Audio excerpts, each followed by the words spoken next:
아멘. 오늘 본문은 38년 동안 병을 앓았던 사람의 치유와 회복에 대한 말씀입니다. 신구약 성경 맨 끝에 나오는 성경이 요한계시록인데 그 요한계시록 21장에는 천국에 대해서 사망이 없고 애통하는 것이나 곡하는 것이나 아픈 곳이 없는 곳이다, 이렇게 알려줍니다. 이 말씀을 통해서 이 땅에 살아가는 동안 사람들을 두렵고 힘들게 하며 고통스럽게 하는 게 바로 이 죽음이구나, 질병이구나 라고 하는 것을 깨닫게 돼요. 얼마나 그것 때문에 두려워하는 사람이 많으면, 얼마나 그것 때문에 고통받는 사람이 많으면 그것은 죽음 없다, 아픈 것 때문에 고통하는 게 없다, 다시 눈물이다 곡하는 것이 없다라고 알려주겠습니까? 성경을 보면 하나님은 이 문제에 관심이 굉장히 많아요. 죽음에 대한 문제, 그리고 인간의 아픔에 대한 문제. 그걸 성경 읽으면 굉장히 많다는 걸 깨닫게 돼요. 하나님 이 문제를 해결해 주시기 위해서 예수 그리스도를 이 땅에 보내셨습니다. 그래서 이 땅에 오신 예수님이 뭘 하셨습니까? 마태복음 9장 35절에 예수께서 모든 도시와 마을에 두루 다니사 그들의 회당에서 가르치시며 천국 복음을 전파하시며 모든 병과 약한 것을 고치시며, 예수님이 하신 일이 이거예요. 가르치며 전파하며 치유하시는 preaching, teaching, healing, 이 사역. 예수님이 3년 내내 공생하실 동안에 매번 하신 게 그런 일들이었습니다. 천국 복음을 전파하심으로 사람들을 죽음 너머에 있는 천국을 소망하며 살아갈 수 있는 그런 일들을 하셨어요. 죽음의 끝이 아니다. 복음을 받아들이고 영원한 천국으로 이어지는 거구나. 죽음을 넉넉히 이길 수 있게 하셨어요. 특별한 능력으로 육체의 모든 병과 약한 것을 고쳐줌으로 이 땅에 사는 동안 지금도 살아계시는, 그래서 우리와 함께 하시는 하나님의 놀라운 은혜를 경험할 수 있도록 그렇게 하셨습니다. 예수님이 제자를 뽑으셨잖아요. 12제자를 뽑았습니다. 그 12제자가 계속 확장돼서 이 땅에 복음을 전파하게 되는데, 맨 처음에 뽑아서 훈련시키고 파송하는 제자들에게 하신 말씀도 나가서 병자를 고쳐라. 물론 예수님이 제자를 뽑은 이유가 함께 있게 하시고 전도하게 하시고 귀신 쫓아내게 하시고 병자 고치게 하시는 것이다라고 얘기가 있잖아요. 말씀에 기록되어 있는데, 어쨌든 제자들도 병 고치는 일 사역하라고 주님께서 그렇게 그들에게 명령하신 것을 우리가 보게 됩니다. 예수님께서 사람들의 치유에 관심이 많으셨다고 하는 것은 하나님께서 자기를 이 땅에 보내신 아버지가 그걸 원하셨기 때문입니다. 이 땅에 오신 주님이 그걸 말씀하시잖아요. 난 한 번도 내 마음대로 살아본 적이 없다. 날 보내신 아버지의 뜻대로 말하고 행동하고 그렇게 살았다라고 말씀합니다. 그러니까 요한복음 8장 29절에 나를 보내신 이가 나와 함께한다. 나를 보내신 하나님이 늘 나와 함께한다. 왜? 내가 항상 그가 기뻐하는 일을 했거든. 그렇게 살아가거든. 그러니까 하나님이 날 혼자 두지 않았다. 보이지 않는 하나님이시지만 매번 날 혼자 두지 않고 그때마다 힘을 주셔서 내가 살아가겠다, 사역할 수 있겠다, 죽은 자를 살리겠다, 병자를 고치겠다 말씀하십니다. 하나님 아버지께서 출애굽기에 15장 26절에 그렇게 말씀하잖아요. 나는 너희를 치료하는 여호와다. 말라기 4장 2절에 보면 내 이름을 경외하는 너희에게는 의로운 태양이 떠올라서 치료하는 광선을 발하리니 저희가 외양간에서 나온 송아지처럼 기뻐 뛴다 하셨으니, 예수님도 이런 아버지 하나님의 마음을 가지고 사람들을 치유하신 것입니다.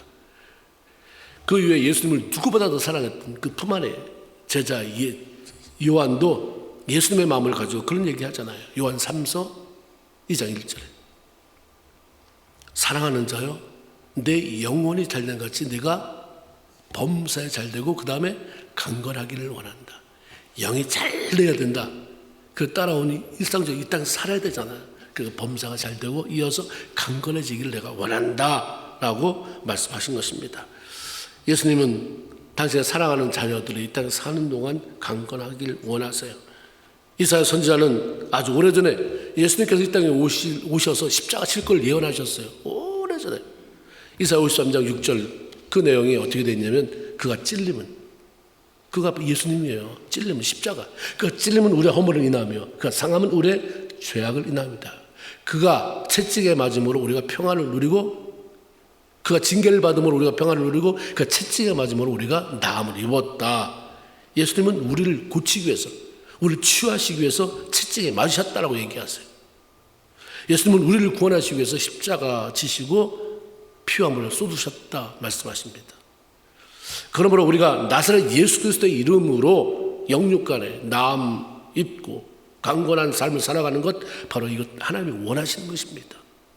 오늘 보면은 예수님께 고침을 받고 일어서게 된, 정상적인 삶의 자리로 돌아가게 된 한 사람에 대한 이야기입니다. 유대인 명절에 되어서 예수님께서 예루살렘으로 올라가고 계셨습니다. 여기 명절은 유대인의 종교적인 절기를 말하는 거죠. 특별히 세 가지, 유월절, 맥주절, 그 다음에 초막절.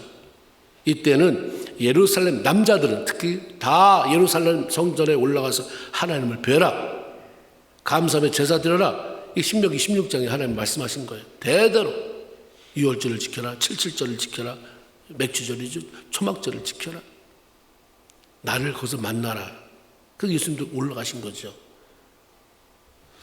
예수께서 성전으로 가시는 길에 베데스다라고 하는 연못 지나게 되었습니다. 거기에 행각 5개가 있다고 그랬어요. 행각이 뭐냐면 우리가 쉽게 말하면 정자 같은 거예요. 기둥 있고 지붕 있고 그다음에 벽은 뻥 뚫려 있는 팔각정 이런 거, 정자. 기둥이 8개니까 굉장히 컸던 행각 같아요. 그게 5개. 근데 그 안에 수없이 많은 병자들이 있었습니다. 어떤 병자냐? 다리를 저는 사람, 맹인, 그 혈기 많은 사람, 그건 다른 해석은 중풍병자들, 이렇게 말하고 있습니다. 그 사람들이 그렇게 많이 모인 이유는 천사가 가끔 여기 모서 온다는 거예요. 그래서 한번 휙 저으면 물이 막 마치 보글보글 끓어오르는 것처럼 물이 막 그렇게 움직이는데, 그때 그 물속에 가장 먼저 들어가는 사람은 어떤 병에 걸렸든지 다 낫는다라는 이야기가 있기 때문입니다. 천사가 언제 내려온다, 봄, 가을, 겨울 그런 거 없어요. 언제가 한번 내려온다. 그러니까 무작정 기다리는 거죠.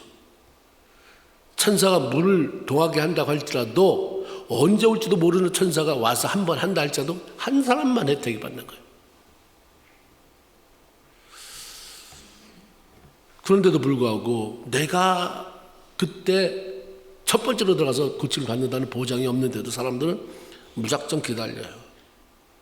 기다릴 수밖에 없는 이유는 그 외에는 달래서 참을 소망이 없기 때문이죠. 돈이 없어서 병을 약을 사 먹을 수도 없고 의사를 갈 수도 없고, 아니면 다 해봤어도 이제 방법이 없을 때, 이런 게 이때더라 와보는 거예요.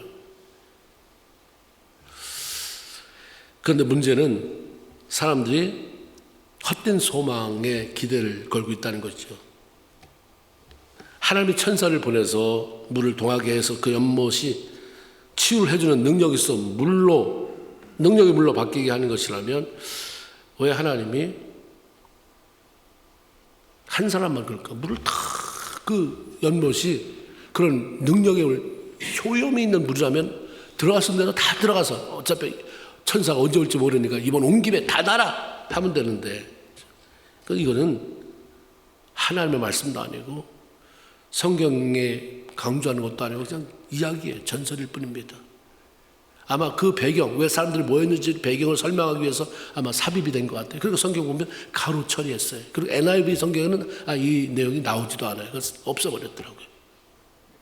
하나님의 치유는 단지 운이나 재수를 기다리는 것이 아니라 나를 만나주시고 만져주실 하나님에 대한 기대를 가지고 소망 중에 기도하며 기다리는 것이다 라고 하는 걸 알려주는 거죠. 언제일지 모르는 그 운 바라는 게 아니라 분명히 말씀하신 하나님을 기대하고 그리고 사모하며 나가는 것. 머리들 가운데에 38년 된 병자가 있었는데 그 사람이 눈에 쫙 들어왔어요. 매트리스를 깔고 있는 그 위에 누워있는 이 사람을 보면서 지금 금방 알아봤어요. 이 사람이 굉장히 병을 오래 앓고 있었구나. 예수님은 그 사실을 아시고 그 사람 앞으로 다가서시죠. 이유는 불쌍히 한 거예요. 불쌍히 여기셔서 고쳐주시려고. 신약 성경 중에 마태, 마가, 누가, 요한복음, 사복음, 예수님의 행적이 다 기록되어 있잖아요. 예수님의 치유 사역을 이해하는 데 있어서 놓치지 말아야 할 것은 불쌍히 여기사, 민망히 여기사, 이런 단어입니다. 마태복음 14장 14절, 예수께서 나오사 큰 무리를 보시고 불쌍히 여기사 그 중에 있는 병자를 고쳐주시니, 불쌍히 여겨서 다가가신 거예요. 불쌍히 여기서 고쳐주시려고 38년 된 병자 앞으로 다가서셨습니다. 도대체 하나님은 왜 그렇게 인간을 불쌍하게 여기시는가? 왜 저와 여러분을 불쌍하게 여기시는가? 시편 103편 14절에 그렇게 말씀하세요. 이는 왜 그러냐면 저가 사람의 체질을 아시며 우리가 진토임을 기억하시기 때문이다. 너는 엄마 뱃속에서 나왔다고 생각하지, 나는 너를 만드는 하나님 아니냐? 너 맨 처음에 만들어진 게 재질이 흙이야, 진토. 인간이 스스로 강한 척하고 잘난 척하지만 하나님의 시각으로 볼 때는 톡 건드리면 그냥 와장창 깨질 수밖에 없는 질그릇같이 약한 존재다. 그래서 주님이 불쌍히 여기지 않을 수가 없는 것이고, 불쌍히 여길 때 거기서 놀라운 일들이 생기는 것이고, 그 주님 불쌍히 여길 때 거기서 우리 삶의 많은 문제들이 해결된다는 것이죠. 그러므로 연약한 인간이 전능하신 하나님 앞에 할 일은 겸손하게 주여 나를 불쌍히 여기소서요. 다양하게만 기도, 나 기도 못하는데, 나 문제가 있지만 기도할 수가 없어. 그냥 그거 한마디 하시면 돼요. 주님, 나는 죄인입니다. 나를 불쌍히 여기시옵소서. 나를 불쌍히 여기시옵소서. 예수님은 38년 된 병자에게 뭐라고 설명도 안 하고 다짜고짜 그 앞에 쓰셔서 내가 낫고자 하느냐? 라고 물으십니다. 우리가 그냥 내용은 몰라도 그냥 그 객관적인 것만 봐도 38년 된 병자, 늘 거기 누워있는데도 안 나올 수 없어요. 소망이 없으니까 매일 나오는 거예요. 38년을 나왔을 수는 없었겠지만 그 많은 날들 나와 있었겠죠. 하루 종일 걸려서 걸어 나왔든지 아니면 걸어 나올 수 없어서 누군가의 도움을 받고 걸어 나왔든지 얼마나 낫고 싶겠어요. 너무나도 당연한 건데 그걸 왜 물어보실까? 38년 된 그 당시 예수님의 나이가 몇이에요? 예수님 33년을 사셨는데 30년은 집에서 3년 동안 공생했으니까 집에서 31에서 33살 사이. 이 사람은 병력만 38년. 예수님 살아온 것보다 훨씬 더 많은 세월을 아프며 살아온 사람입니다. 이렇게 긴 세월을 병자로 살아오면서 아직까지 너 절망, 그 소망을 가졌느냐? 너 치유될 것을 정말로 소원하고 여기 있느냐? 뭐 집에서 봐야 뭐해? 뭐 내가 낫지는 못하지만 사람 구경이라도 하려니까 내가 연못에 나가 있어야지가 아니라 여기 활동 왔는데 정말 네가 날려고 하는 마음이 있느냐? 그 질문이죠. 절망에 찌들어 있는 그에게 치유에 대한 갈망이 있느냐는 그것을 물어보시고 그 마음을 일으키려고 하는 거죠. 하나님은 다 아시잖아요. 그 사람이 낫기를 원한다는 것도 아시고 다 아시지만 뭘 중요시하냐면 내 입의 고백을 중요시해요. 내가 하나님을 부르짖는 것, 내가 동의하는 것, 그렇습니다, 아닙니다, 아니면 하나님 이렇습니다. 결국 말하면 하나님은 나를 통해서 말하고 대화하고 이걸 굉장히 중요시하십니다. 여기 마태복음 6장 8절 구하기 전에 너에게 있어야 될 것을 아시는 너희 아버지. 그럼에도 우리가 구하기를 원하시는 하나님. 에스겔 36장 30절에 보면 에스겔 예언이잖아요. 하나님이 에스겔을 시켜서 예언하는데 그 당시 나라가 굉장히 피폐하게 됐거든요. 이방 민족에 침입받고 바벨론에 침입받고 황폐해졌어요. 그때 예언, 지금 이렇지만 앞으로 황폐하던 땅이 에덴 동산처럼 바뀔 것이다. 성읍이 다 무너졌지만 이제 성벽을 세우고 그래서 사람이 살아갈 수 있도록 내가 만들어줄게. 이제 하나님이 하시겠다니까 할 거 아니에요. 그러면서 와, 참 좋다, 하나님 그렇게 하시겠구나. 근데 거기 뭐라고 부연 설명하냐면 그래도 이스라엘 족속이 이같이 그들에게 이루어주기를 내게 구하여야 할 것이다. 하나님이 다 한다고 했는데도 불구하고 하나님이 하신다니까 뭐 내 마음대로 살다 보면 하나님이 하신댔으니까 하겠지가 아니라 하나님이 하신댔으니까 내 자녀를 축복하신다고, 내 삶을 축복하신다고, 내 삶을 변화시킨다고, 날 치유하신다고, 그 말이 네 마음에 와닿았으면, 설교를 통해서 아니면 성경을 읽다가 와닿았으면 그걸 자꾸 기도해라. 그래도 구하여야 할지다 말씀하시는 것입니다. 내가 낫고나 물었을 때에 주님이 원하는 답은 주님 내가 낫기를 원합니다 였던 거죠. 그 뜻밖의 38년 된 병자는 주님의 질문과 전혀 상관이 없는 대답을 합니다. 병자의 대답이 주님의 기대에 미치지 못했어요. 내가 낫고자 하느냐? 그러면 예스 노가 돼야 되잖아요. 네. 아니면 아니요.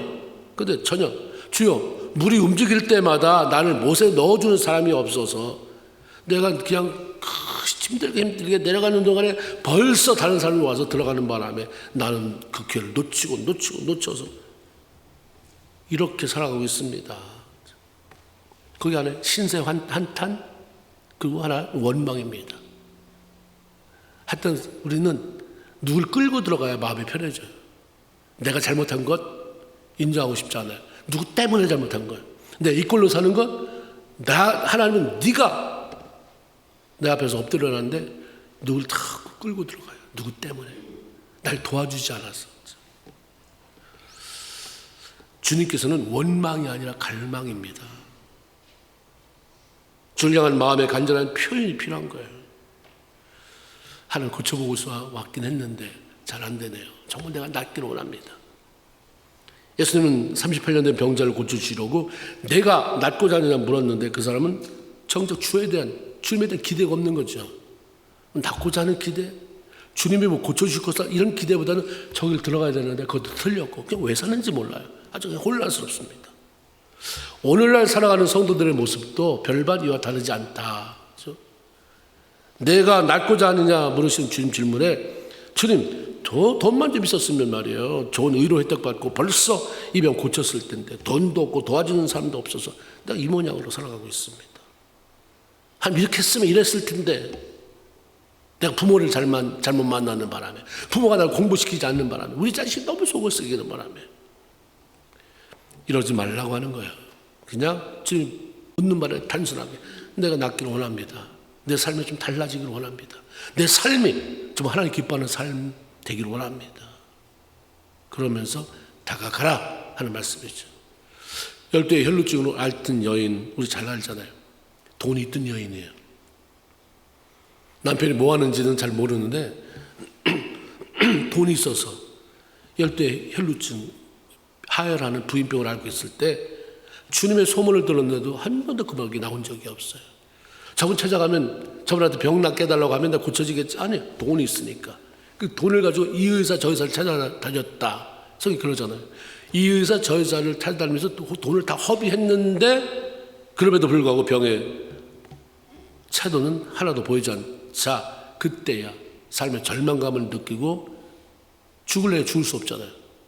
돈 떨어지고 안 나서 이제 죽는 차례가 됐으면 그냥 다음 달에 죽으니까 죽으면 되는데 또 이거 이 몸 가지고 언제까지 살지 모르는 차에 예수 소문 들으니까 자발적으로 해서 찾아왔어요.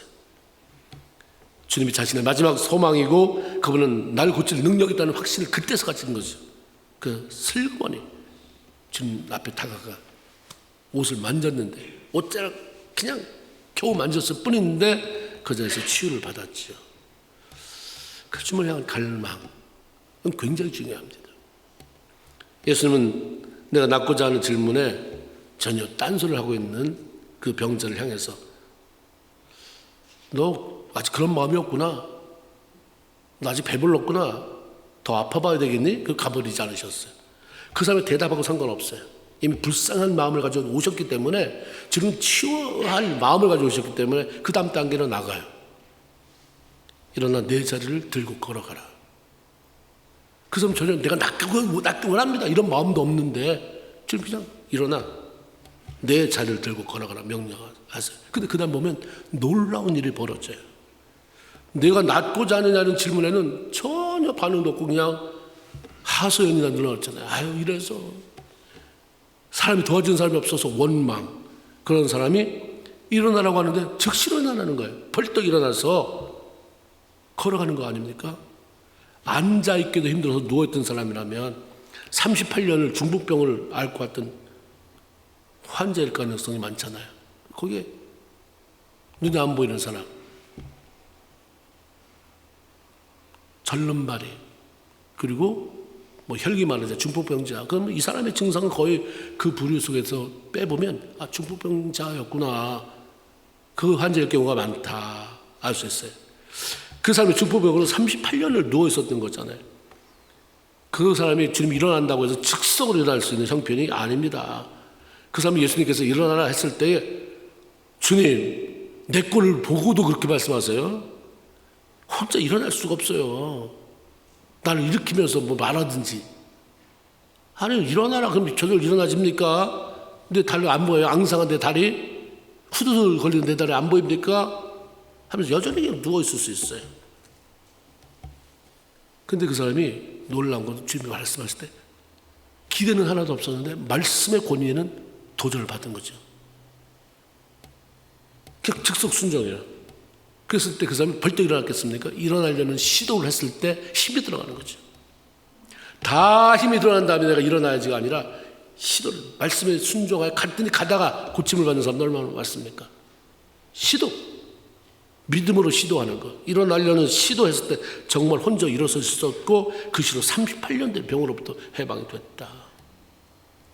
내가 주님에 대한 기대가 없더라도, 기대가 없었더라도 지금 오늘 말씀하시는 말씀으로 나를 찾아오셔서 명령하시고 감동하실 때 그 순간만큼 놓지 마셔야 돼요. 기대도 없는 데다가 말씀에도 시큰둥, 표정이 시큰둥, 벌써 일단 눈이 살아야 되잖아요. 나 기대 없었는데 38년 이러다가 그냥 죽는 거니까 그래서 집에 있어서 죽으나 여기 와서 죽으나 집에 식구도 하나도 없고 심심한데 여기서 사람 구경이나 하다 죽으나 이럴 수 있는 사람의 눈에 총기가 들어가잖아요. 저분이 무슨 권위로 저렇게 나한테 일어나라고 명령하시는가. 근데 거역할 수 없는 그 위험이 그 안에 있으니까 벌떡 일어나게 된 것입니다. 기적은 순종할 때 일어나요. 어설퍼도 주님이 말씀하실 때 순종하려고만 해도 역사가 일어나요. 기적은 주님의 말씀에 순종해서 믿음으로 반응하고 행동을 옮길 때 그 열매로 나타나는 거예요. 밤새 고기잡이를 했지만 한 마리도 잡아올리지 못한 베드로가 새벽 이제 동이 터올 때 너무 얼마나 피곤하겠어요. 고기가 많이 잡히면 밤을 새도 안 피곤했을 텐데 고기가 한 마리도 없으니까 너무너무 피곤해요. 이제 들어가서 빨리 그물 씻어서 정리해놓고 자야지 하는데 예수님이 오셨잖아요. 보니까 한 마리도 못 잡았어요. 야, 다시 한번 해봐라. 저 깊은 곳에 그물을 내려봐라. 지금 다 정리했는데 이때 다시 뭐 하라 그러면 여러분 지금 너무 피곤해서 가게 이제 문 닫고 청소 다 했는데 급하다고 와가지고 한 번만 요것만 좀 해달라고. 그 사람이 단골이를 안 해줄 수는 없지만 얼마나 귀찮고 짜증나고 힘들겠어요.